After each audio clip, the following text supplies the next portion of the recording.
Olá! Bom, para nossa conversa de hoje, a gente tem algo bem diferente aqui. Uma sessão de análise. E o tema central é o homem que sonhava com um pai falecido. Intenso. É quase como espiar por uma fechadura, né? Uma janela muito rara para dinâmica analítica, não é verdade? E claro, é importante dizer logo de cara os nomes, alguns detalhes específicos, tudo alterado. Fundamental para proteger o anonimato, né? Mas a essência tá lá. Aquela coisa crua, profunda. Isso, a exploração do luto, da relação pai-filho através dos sonhos, tá tudo preservado. É um material que, assim, pode ser um pouco desconcertante. Pode sim, mas é extremamente rico, né? Traz muita coisa para pensar. Muita coisa. Por isso a proposta hoje é um pouquinho diferente do habitual. A gente vai primeiro, mergulhar juntos na escuta. Ouvir com atenção essa gravação. Escutem com atenção redobrada, sabe? Anotem o que ressoar mais forte. Aquilo que despertar alguma coisa, né? Curiosidade, talvez até um incômodo. Exato, porque cada escuta pode trazer uma camada nova, uma percepção diferente. Sim, é bem por aí. E sintam-se à vontade depois para compartilhar as leituras de vocês também, as interpretações. Com certeza. Porque às vezes, né, ouvindo a intimidade do outro, mesmo assim anônima, a gente acaba encontrando uns ecos inesperados da nossa própria história. É. A natureza da escuta profunda, né? Não tem jeito, o material é denso, ele convida essa reflexão mais pessoal. Então vamos ouvir. Eu não sei por onde começar, doutora. É sempre a mesma coisa. O sonho, ele volta, todas as noites, ou quase todas. É o meu pai, ele está lá, sempre no mesmo lugar, sentado na cadeira de balanço, no escuro do quarto, com a luz do corredor entrando um pouco pela fresta da porta. Ele não fala, só me olha. E esse olhar não é um olhar de pai, é um olhar que me atravessa, um olhar de vazio, de ausência, mas ao mesmo tempo de uma presença que me consome. E eu acordo suado, com o coração disparado, sentindo essa dor que não passa, uma dor no peito, como se algo estivesse preso aqui dentro. É sufocante. O vazio que se faz presença, o olhar que atravessa. Sente-se como se estivesse preso, me diz. Onde esse vazio reside em você durante o dia? Como ele se manifesta? É como se eu carregasse um peso, uma melancolia que não tem nome. Eu tento me distrair, me ocupar, mas ela está sempre lá, à espreita, em cada silêncio, em cada momento em que estou sozinho. É como uma sombra. E eu sinto que eu não consigo me conectar de verdade com nada, com as pessoas, com o trabalho. É tudo superficial, como se houvesse uma barreira invisível entre mim e o mundo. Eu me sinto desligado, vazio. E o sonho amplifica tudo isso, me joga de volta para esse lugar onde não há chão. Eu busco um sentido, uma razão, mas só encontro o eco desse olhar. Uma barreira invisível, um eco de um olhar. Esse vazio, essa melancolia, quando você os sente de forma mais intensa? Há algum gatilho, alguma situação que os acentuam? É estranho. Parece que quanto mais perto eu chego de algo que considero importante ou de alguma decisão significativa, mais intenso o vazio se torna. É como se eu estivesse sabotando a mim mesmo. Toda vez que parece que vou alcançar alguma coisa, que vou dar um passo adiante, essa sensação de que não sou bom o suficiente, ela me paralisa. E então o sonho vem. E o olhar dele, do meu pai, me lembra de tudo o que eu não sou, de tudo o que eu não tenho. É como se ele estivesse me dizendo, sem palavras, que eu sou um fracasso. Eu tento fugir, mas é inútil. É um ciclo, e eu não sei como quebrar. Um ciclo que se fecha, um autossabotagem que se manifesta no momento do avanço. O olhar de seu pai no sonho parece ser o espelho dessa voz interna que o paralisa, a voz do não sou bom o suficiente. Você consegue se lembrar de quando essa voz começou a ecoar dentro de você? Houve algum momento, na sua infância talvez, em que sentiu essa mesma sensação de não ser merecedor? Sim, lembro de um dia. Eu devia ter uns 7 ou 8 anos.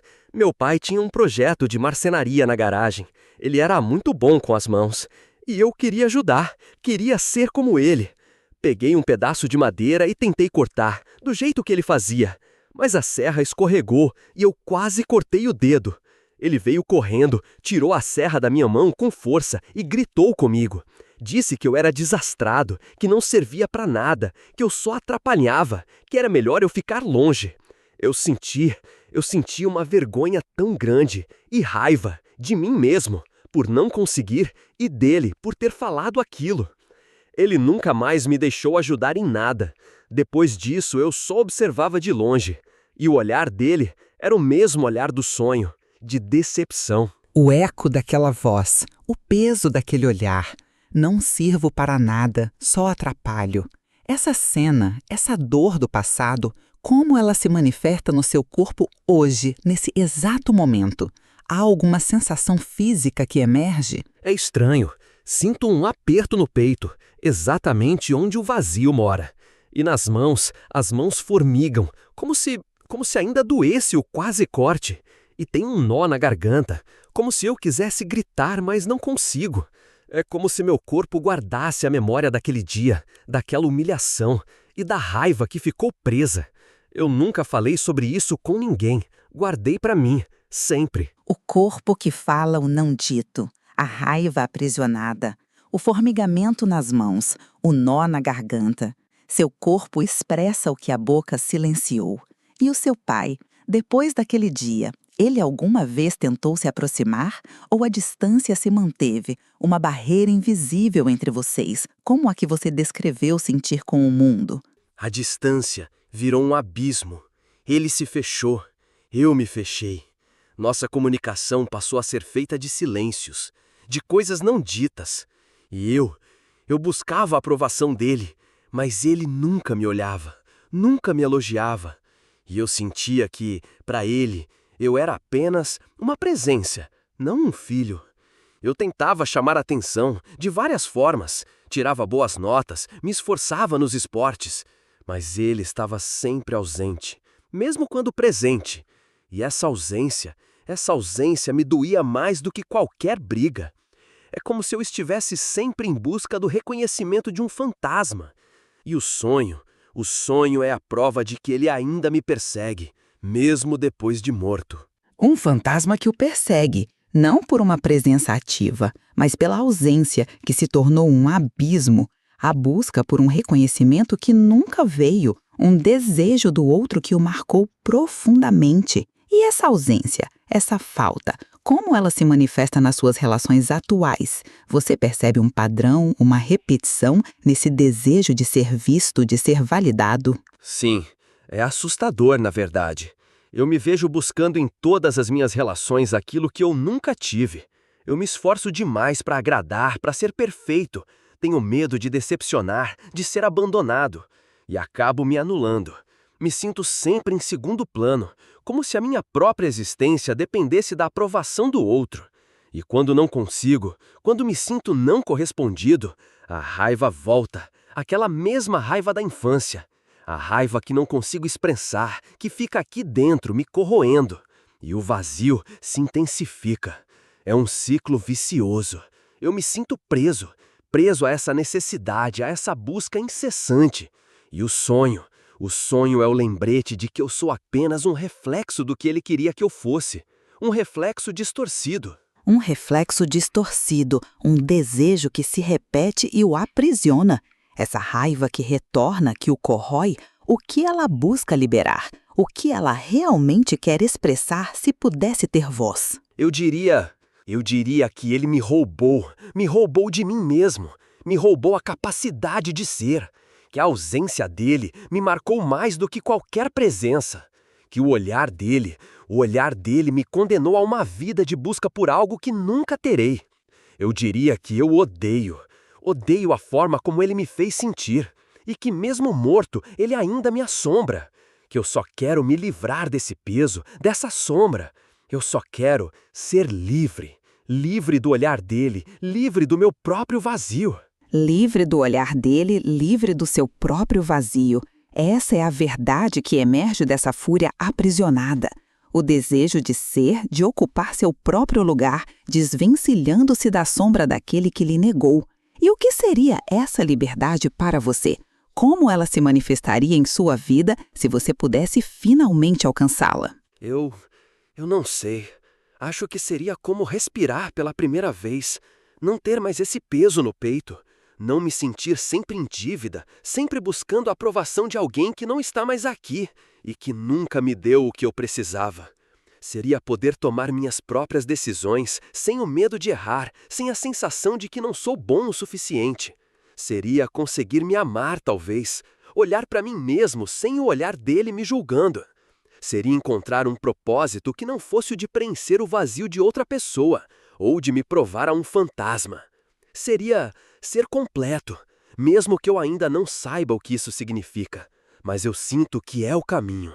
Ser completo, um caminho ainda a ser descoberto. A busca por um propósito genuíno, livre do eco do outro. O que você faria primeiro se acordasse uma manhã e percebesse que o olhar dele não o assombra mais? Qual seria o seu primeiro passo para construir essa nova completude? Eu acho que eu olharia para as minhas mãos, aquelas que um dia tremeram de medo, que quase se cortaram, e eu sentiria a força delas. Eu não sei, talvez eu construísse algo meu, algo que não fosse para provar nada a ninguém, mas para mim mesmo. E talvez eu construísse algo, falaria tudo o que ficou preso, para as pessoas que importam, sem medo, sem o nó na garganta. É como se eu fosse um rio que ficou represado por muito tempo, e agora ele pode fluir, lentamente, mas pode fluir. Eu não quero mais ser o menino no quarto escuro, olhando para o pai que não o vê. Um rio que flui, suas mãos com a força para construir o que é seu. Um novo fluir, um novo olhar para si mesmo, distante da sombra que o oprimia. Olá, a gente mergulha agora nos ecos de uma sessão de análise bem intensa, né? Explorando um sonho que se repete e uma dor assim profunda ligada à figura do pai. Ouvimos sobre um olhar vazio, uma sensação que paralisa, de inadequação. São temas fortes que tocam em muitos pontos. Sim, é um material muito rico. Mostra de um jeito bem vivo como as nossas relações lá do começo, principalmente com os pais, continuam a desenhar nossa vida hoje. Essa busca sem fim por reconhecimento, a raiva que fica guardada, sabe? E o desejo de se libertar são o centro dessa história.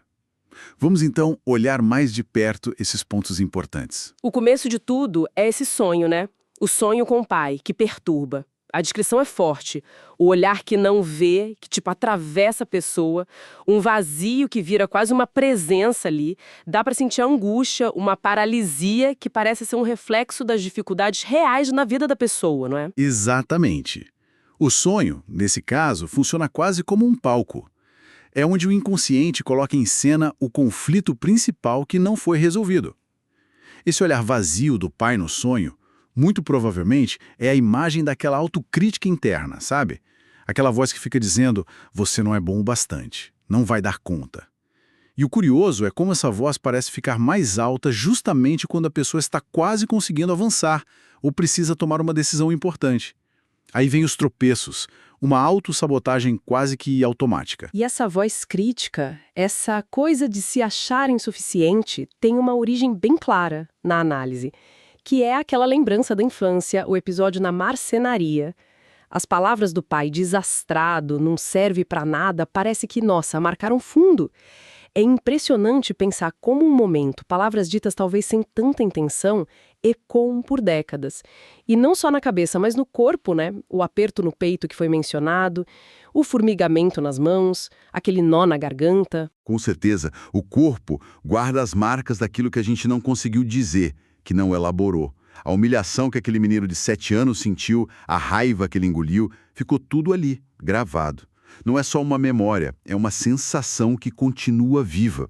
E a distância emocional que surgiu com o pai depois daquilo, esse abismo de silêncios que foi falado, acabou transformando o pai numa ausência que dói, sabe? Um fantasma cuja aprovação a pessoa busca sem parar, mesmo depois que ele já morreu. É uma tentativa de consertar o passado, mas agindo no presente. E essa busca por uma aprovação, que na verdade nunca chegou, acaba se espalhando para outras relações. Vira um padrão, parece. Um esforço gigante para agradar todo mundo, um medo danado de decepcionar, e aí a pessoa vai se apagando, se anulando, e quando essa validação de fora não vem. Aí é que a raiva antiga lá do menino na marcenaria volta com tudo. Só que volta para dentro, né? Corrói. A sensação de estar preso nesse ciclo é muito clara. Fica bem evidente, sim. É a dinâmica da repetição. Muitas vezes, na psicanálise, a gente liga isso ao que chamamos de busca do desejo do outro. Ou seja, buscar fora aquilo que a gente sente que falta dentro, projetando no olhar do outro na validação, e a origem está lá atrás, nessa relação primária que falhou. O ponto de virada na sessão parece ser justamente quando essa raiva antiga finalmente encontra uma brechinha para ser reconhecida, para ser dita, mesmo que no começo seja só a vontade de gritar com essa imagem do pai crítico que ficou dentro da pessoa. A frase "fui roubado de mim mesmo", nossa, é muito potente, marca um reconhecimento fundamental. Sim. É como se a pessoa começasse a se reivindicar de volta, né? A querer ser dona de si de novo. E aí surge o desejo, claro, de liberdade. Liberdade desse olhar julgador que ficou internalizado, liberdade do vazio que esse olhar representa. E a imagem final que aparece na análise é linda, muito simbólica. As mãos que antes tremiam, que eram desastradas, agora são vistas como capazes de construir algo novo, algo próprio. Tipo um rio que estava bloqueado e começa a achar seu caminho para fluir. Essa imagem final é a metáfora perfeita para o começo de um processo de ressignificar a própria história. Não é apagar o passado, mas dar um sentido novo para ele. É a chance de encontrar um propósito que venha de dentro, sabe? De se apropriar da própria força, da própria energia vital. Não mais para provar algo para um fantasma, mas para construir a própria vida, para si.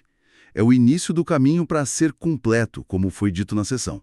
Entendendo completo, não como ser perfeito, mas como integrar todas as partes de si, inclusive as feridas. Uma exploração muito tocante, realmente, sobre o peso do passado e como ele molda o presente, mas também sobre essa possibilidade de se transformar, de encontrar uma liberdade interna, mesmo que seja um caminho difícil. Fica a reflexão, né? Como essas dinâmicas, talvez de formas diferentes, aparecem em outras histórias, na vida de quem está nos ouvindo. Exatamente. Que ecos essa análise traz para cada um? Que pensamentos, que sentimentos ela desperta? A gente gostaria muito de ouvir as percepções, as análises de quem acompanha nosso trabalho. Por favor, deixem seus comentários aqui embaixo. E, para continuar explorando juntos esses territórios da psicanálise, se inscrevam no canal. Até a nossa próxima reflexão.